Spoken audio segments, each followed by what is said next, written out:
Bonjour les élèves du 3e AS du cycle collégial, je vous présente le chapitre 6, les caractéristiques de l'immunité spécifique humorale et cellulaire. Première question qu'on doit se poser ici, quelles sont les caractéristiques de l'immunité spécifique humorale et cellulaire? Pour répondre à ce problème, on réalise des expériences suivantes sur les souris, sur des souris. Première expérience de mise en évidence de la caractéristique de l'immunité acquise. Ici, on doit traiter l'immunité acquise. Expérience numéro 1. On injecte à la souris S1 saine la toxine tétanique. Le résultat obtenu dans le document suivant.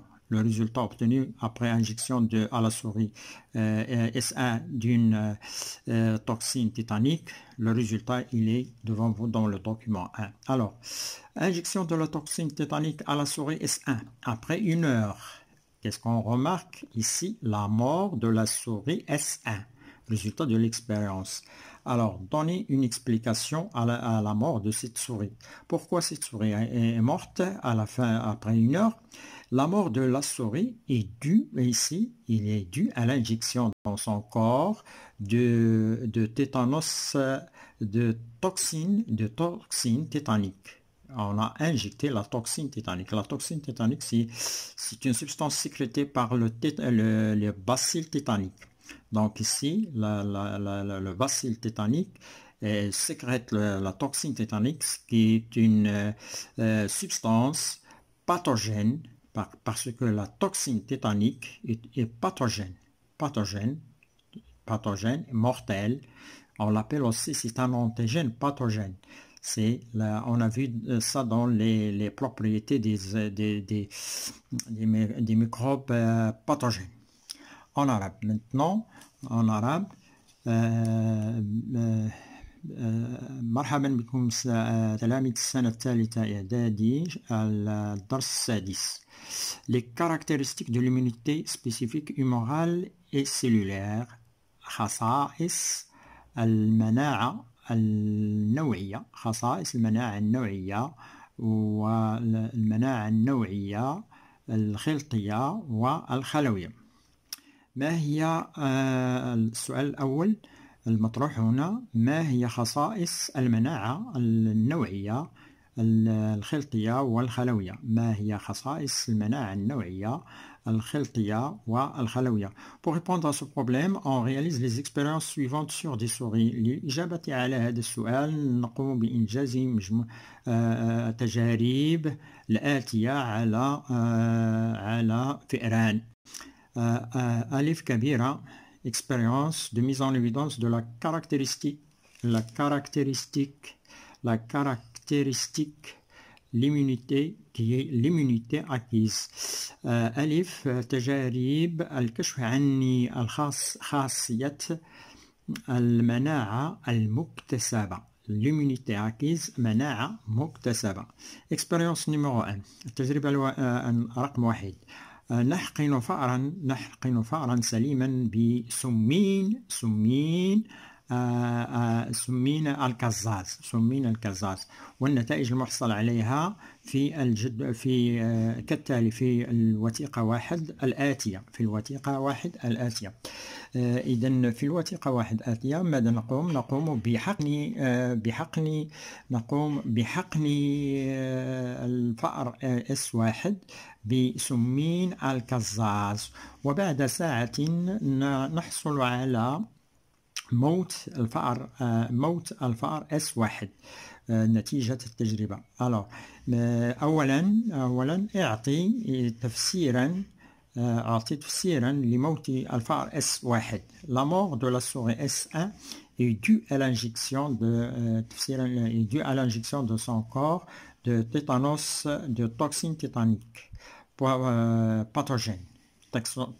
Toxine tétanique pathogène mortelle, c'est-à-dire mortelle, pathogène ça veut dire mortel, antigène pathogène.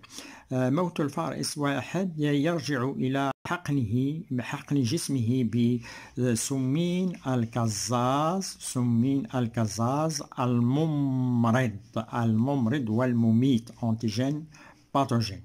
Expérience numéro 2, injection de la toxine tétanique à la souris S2 guérie de tétanos. Alors, التجربة الثانية حقن فأر أو حقن سمين الكزاز لفأر S2 الذي شفي من مرض الكزاز. شفي guéri de tétanos. شفي من مرض الكزاز. Injection de la toxine à la souris S2. هذا حقن سمين الكزاز للفأر S2 الذي شفي من مرض الكزاز. هنا ماذا يحدث بعد ساعتين؟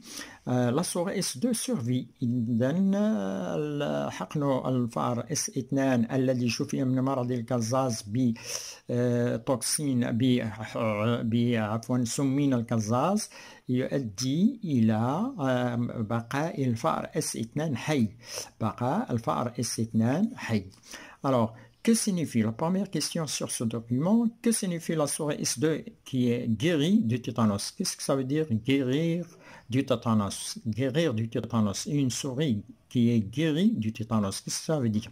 Souris S2 guéri du tétanos signifie qu'il est immunisé. Il est immunisé, c'est-à-dire il a acquis une immunisation. Il a acquis une immunisation, c'est-à-dire il a acquis une immunisation, ou bien on dit qu'il est immunisé contre le tétanos. C'est-à-dire qu'il a acquis une immunité spécifique. C'est-à-dire aussi la maladie a produit des anticorps dans son corps. La maladie, lorsqu'elle était atteinte de la maladie, la souris, lorsqu'elle était atteinte de la maladie, son corps a réagi avec des anticorps qui ont tué la toxine tétanique. C'est ce qu'on appelle une immunité acquise. Une immunité acquise. Honorable ici ماذا تعني الفأر الذي شفي من مرض الكزاز؟ يعني الفأر S2 الذي شفي من مرض الكزاز يعني أنه اكتسب مناعة ضد مرض الكزاز. c'est-à-dire يعني كذلك أنه اكتسب il est immunisé. هنا il est immunisé هي ممنع. Il est immunisé. signifie qu'il est immunisé, ça veut dire en arabe ممنع. هي الفأر أصبح ممنعا. immunisé. Il est immunisé, ça veut dire أصبح ممنعا. ممنعا ضد مرض الكزاز. هنا المرض يجعله كلقاح. سنرى هذا في اللقاح. donc contre le tétanos. كذلك الفأر S2 نقول له أنه اكتسب مناعة. il a acquis une immunité. اكتسب مناعة نوعية. c'est-à-dire كذلك يعني كذلك مرض التيتانوس عندما كانت الفأر مريضا برودوي المرض الجسم استجاب له الجسم وأنتج مضادات الأجسام في جسمه. وهذه المضادات الأجسام ضد سمين الكزاز وضد الكزاز. Deuxième question, comment expliquez-vous la survie de S2 après injection de la toxine tétanique? Pourquoi ici c'est la même chose? Deuxième question, c'est la même que la première. Pourquoi celui-là est survie?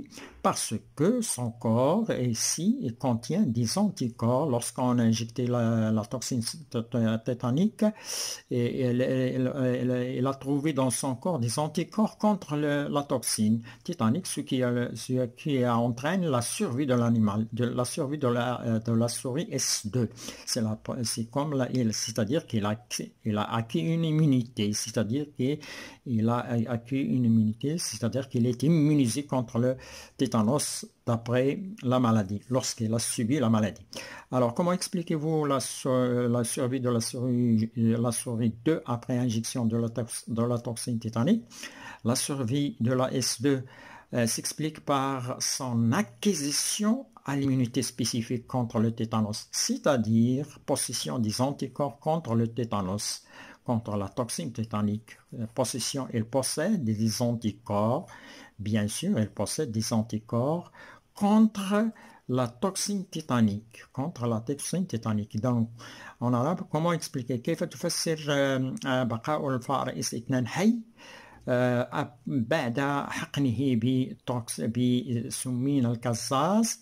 يبقى الفأر S2 حيا، ويمكن تفسير بقاء الفأر حيا، يمكن تفسير بقاء الفأر حيا باكتسابه المناعة النوعية ضد مرض الكزاز. اكتسابه مناعة نوعية ضد مرض الكزاز يعني كذلك توفر مضادات الأجسام مضادات الأجسام ضد سمين الكزاز. Quelle est la caractéristique de l'immunité spécifique? On peut déduire de l'expérience 2. On peut déduire ما هي الخاصية المناعية النوعية التي يمكن استخلاصها من تجربة رقم 2. On peut déduire de l'expérience la caractéristique suivante: acquisition de l'immunité, ou bien l'immunité acquise, ou bien l'acquisition de l'immunité. يمكن استخلاصه من التجربة الثانية الخاصية التالية، وهي مناعة أو اكتساب المناعة أو مناعة مكتسبة. اكتساب المناعة أو مناعة مكتسبة. On passe maintenant à la deuxième question, ou bien deuxième propriété, qui est la mise en évidence de la caractéristique spécificité, la spécificité des anticorps et de LT8, les lymphocytes T8 de l'immunité humorale et cellulaire. نمر الآن إلى الخاصية الثانية، وهي لا سبيسيفيسيتي، وهي الكشف عن الخاصية نوعية مضادات الأجسام ونوعية اللمفاوية التي8 للمناعة الخلطية والخلوية، المناعة الخلطية وإيمورال et cellulaire، مناعة خلطية وخلوية. Voir la série 1 des expériences suivantes. Vous avez ici un ensemble de séries d'expériences. La première expérience est sur une souris A, à laquelle on injecte la toxine tétanique. Donc la toxine tétanique, elle entraîne la mort de la souris A. La mort de la souris A. Donc ici, qu'est-ce qu'on peut conclure? On peut conclure que la toxine tétanique est mortelle, c'est-à-dire est pathogène. C'est une toxine pathogène qui produit la mort. Ça, on a déjà vu. Cette expérience, on l'appelle aussi une expérience témoin, qui nous montre que la toxine est mortelle. Cette expérience nous montre que la toxine mortelle. Bien, alors في هذه السلسلة من التجارب نرى أن حقن الفأر A بسمين الكزاز يؤدي إلى موت الفأر، مما يدل على أن سمين الكزاز سمين قاتل وممرض. On a déjà vu pathogène et mortel. Deuxième série de l'expérience est réalisée sur la souris A. Cette souris souris A guérie du tétanos. Donc on a vu ce phénomène de la guérison du tétanos la guérison du tétanos indique que cette souris est immunisée contre le tétanos. Il est immunisé contre le tétanos. Ça veut dire qu'il a dans son corps des anticorps contre la toxine tétanique. Alors, qu'est-ce qu'on fait de cette souris? Extraction du sérum du sang de la souris A. Extraction, c'est-à-dire on prélève le sérum du sang A. Qu'est-ce qu'elle renferme, ce sérum? Ce sérum contient des anticorps antitétaniques, on l'a dit ça, c'est-à-dire guéri du tétanos, c'est-à-dire qu'il est immunisé contre le tétanos, c'est-à-dire qu'il renferme des anticorps. Son sérum, son plasma, son sang, si vous voulez, contient des anticorps contre le tétanos. Alors, on prend ce sérum, on l'injecte à une souris B. Puis on lui injecte la toxine tétanique, on lui injecte la toxine tétanique. On remarque qu'il survit, c'est-à-dire qu'il ne meurt pas bien. C'est ici la souris. Semble qu'il est immunisé par l'injection du sérum B contenant des anticorps, et c'est vrai, il y a des anticorps dans le corps de B. On les a transmis de la souris A vers la souris B, et la transmission a produit une immunisation à la souris B qui reste survie. Deuxième injection a été faite sur la souris C. Cette souris C, on lui injecte le sérum provenant de A qui contient des anticorps antitétaniques à la souris C, mais cette fois-ci on change de toxine. On lui injecte la souris C, on lui injecte la toxine diphtérique à la souris C. C'est ce qui provoque, puisqu'elle va provoquer cette injection. Cette injection a produit la mort de la souris par la diphtérie. Donc ici la toxine elle est différente des anticorps qui ont été injectés auparavant à la souris C. On arabe ici deuxième السلسلة التجريبية الثانية أجريت على فأر ممنع بواسطة شفائه من مرض الكزاز. الفأر A كان شفي من مرض الكزاز، يعني ممنع ضد مرض الكزاز، ويعني كذلك أن جسمه يحتوي على مضادات الأجسام في المصل. هنا في مصل هو بلازما، المصل هو بلازما الدم. نستخلص من هذا الفأر الممنع ضد الكزاز، نستخلص منه المصل، السيروم الذي يحتوي على مضادات الأجسام ضد الكزاز، ونحقن هذا المصل للفأر بي، ثم نحقنه بسمين الكزاز، ونلاحظ أن الفأر بي يبقى حيا. بالنسبة للسلسلة الثانية نحقن كذلك المصل الآتي من الفأر الممنع لفأر سي، ولكن هذه المرة نحقنه بسمين الدفتيريا، فنلاحظ موت الفأر سي المحقون بسمين الدفتيريا، وقبله كان محقونا بمصل الفأر A. Alors, les questions qui sont posées sur cette série d'expériences: analyser la série des expériences du document 1 et donner une explication à la survie de la souris B et la mort de la souris B. C'est-à-dire pourquoi ici cette souris survit et pourquoi celle-ci elle est morte. Alors بعد تحليلك للسلسلة التجريبية الوثيقة 1 يعطي تفسيرا لبقاء الفأر الحي B حيا وموت الفأر C هنا. إذن سنعود هنا. La survie de la souris B, la survie de la souris B est due à l'injection des anticorps antitétaniques dans son corps. C'est-à-dire, on a injecté des anticorps qui vont lutter contre la toxine lorsqu'elle est injectée. Voilà l'explication de la survie de la souris B. بقاء الفأر B حيا يرجع إلى حقنه بمضادات الأجسام مضادة لمرض الكزاز في جسمه. La mort de la souris C La mort de la souris C est due à l'injection de la toxine diphtérique différente. Cette toxine est différente des anticorps antititaniques. Elle est différente des anticorps antititaniques qui sont injectés avant d'injecter la toxine titanique, ce qui a entraîné la mort de la souris C par la maladie que l'on appelle la diphtérie.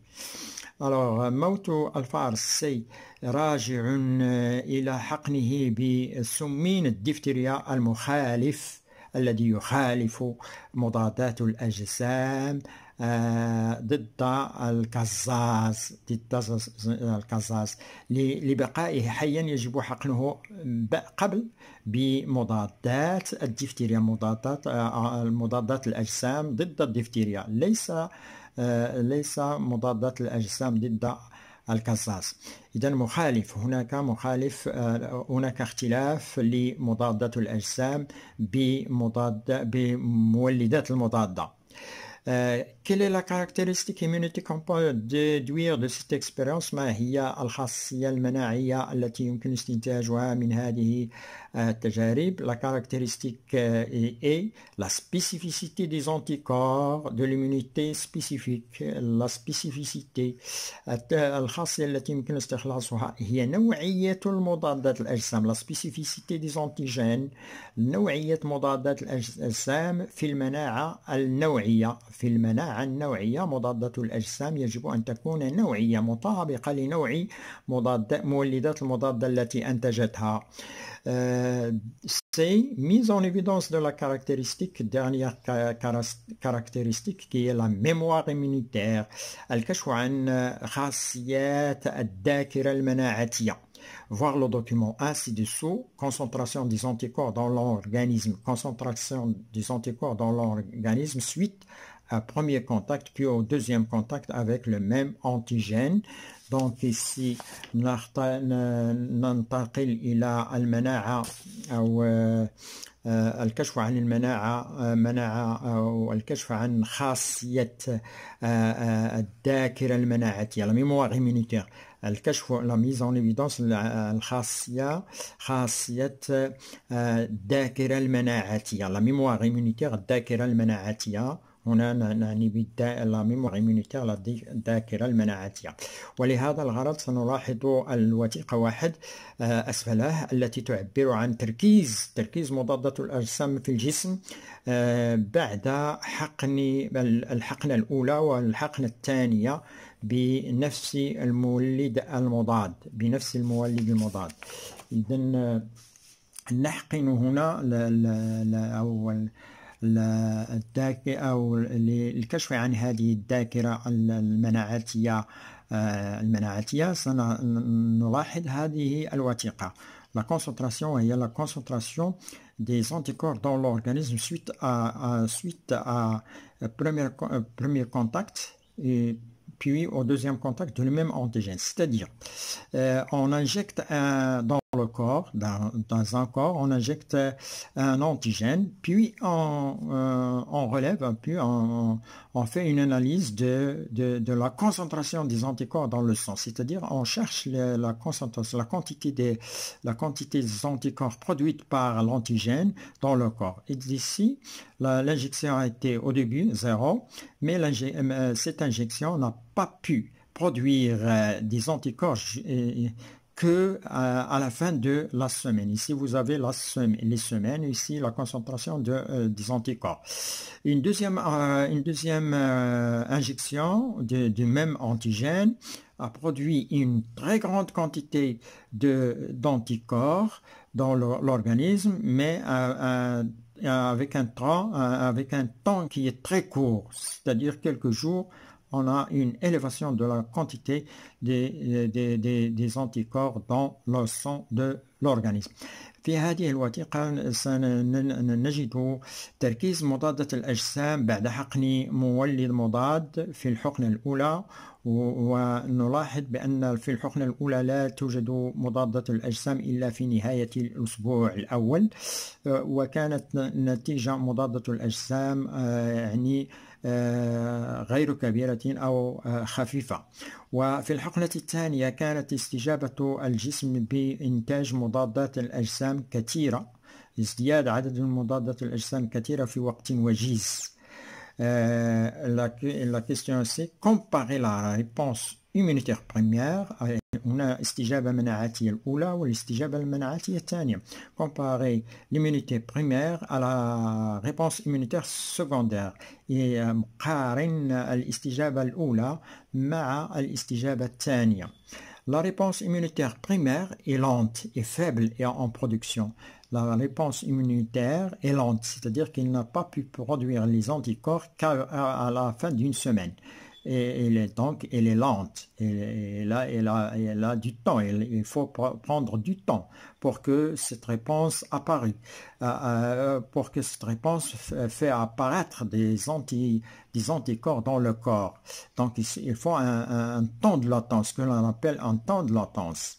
La réponse immunitaire primaire est lente et faible, la quantité des anticorps est faible, et en production des anticorps, alors que la réponse immunitaire secondaire est rapide et forte en production. Celle-ci, elle est rapide et forte. Lorsqu'on a injecté, tout de suite, on a une réponse avec une très grande quantité d'antigènes. Elle est rapide et elle est rapide. Et il est rapide et forte en production. Il est rapide et forte en production d'antigènes. قارن بين المناعة الأولى الحقنة الأولى والحقنة الثانية.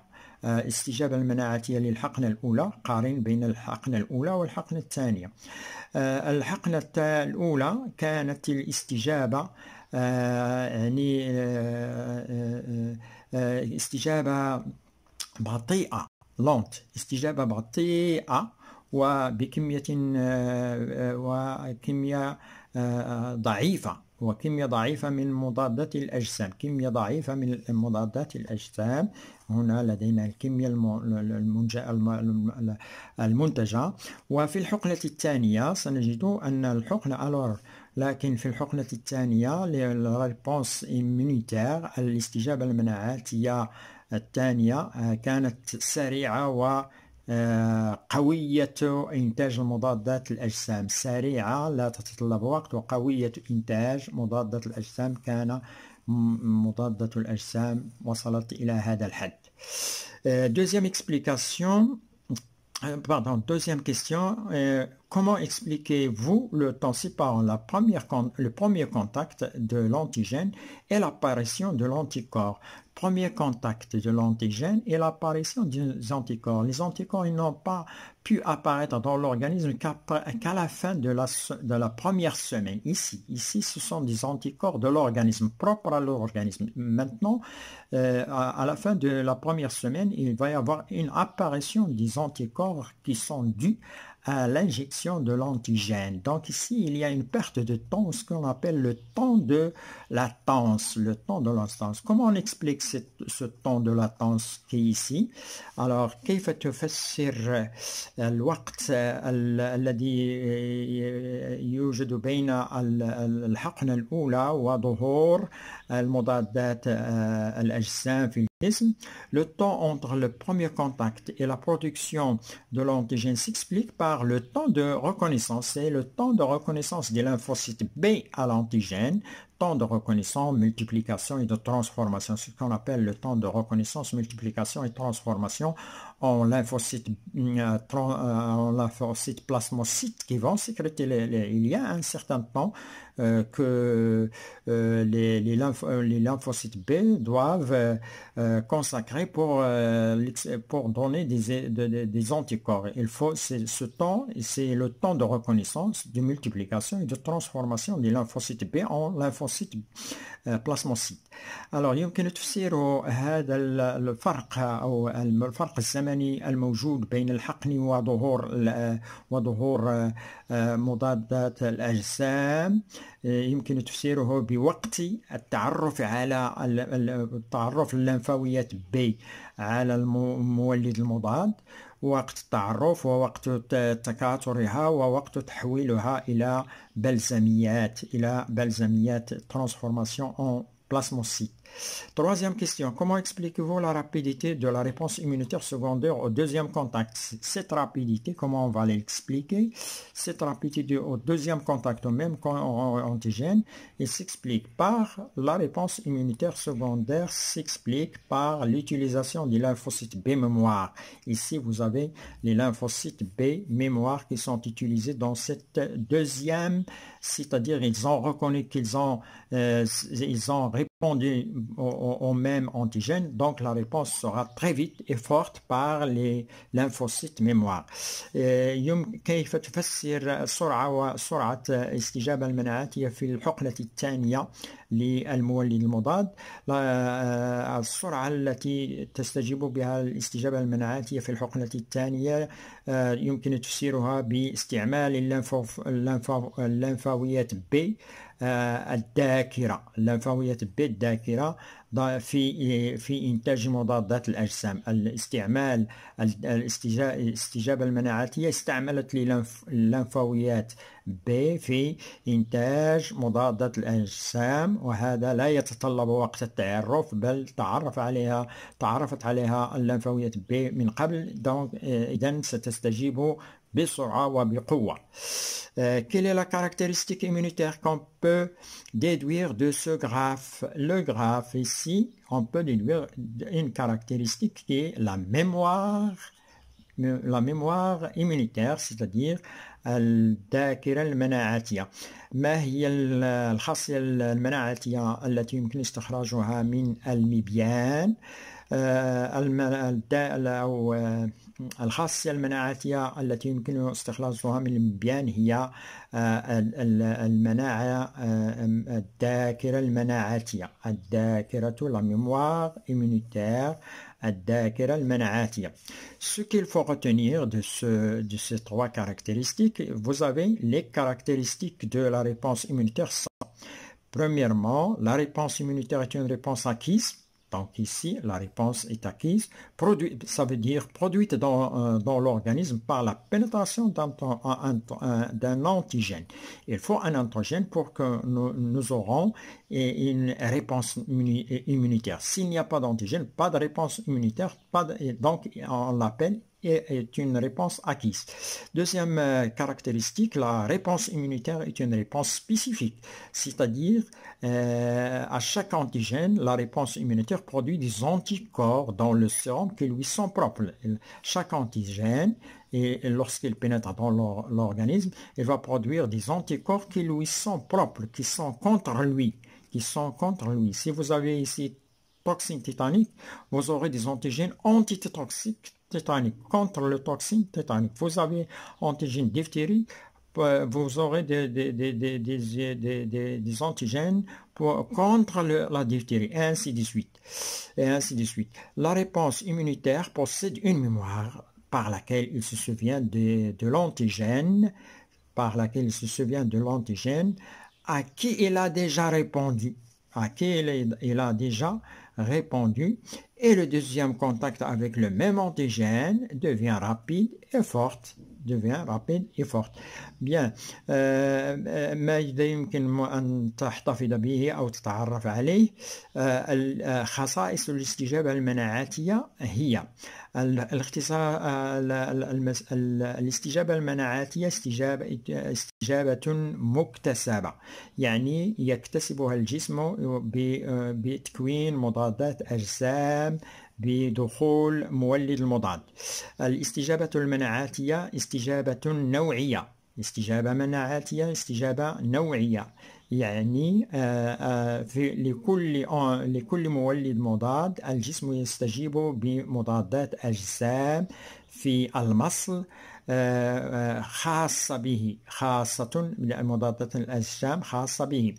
وثالثا la réponse immunitaire، وثالثا الاستجابة المناعية تتوفر على ذاكرة التي بها تتعرف على مولد المضاد الذي استجابت له من قبل. والاستجابة الثانية لنفس المولد المضاد تكون سريعة وقوية. Et merci d'avoir suivi cette vidéo.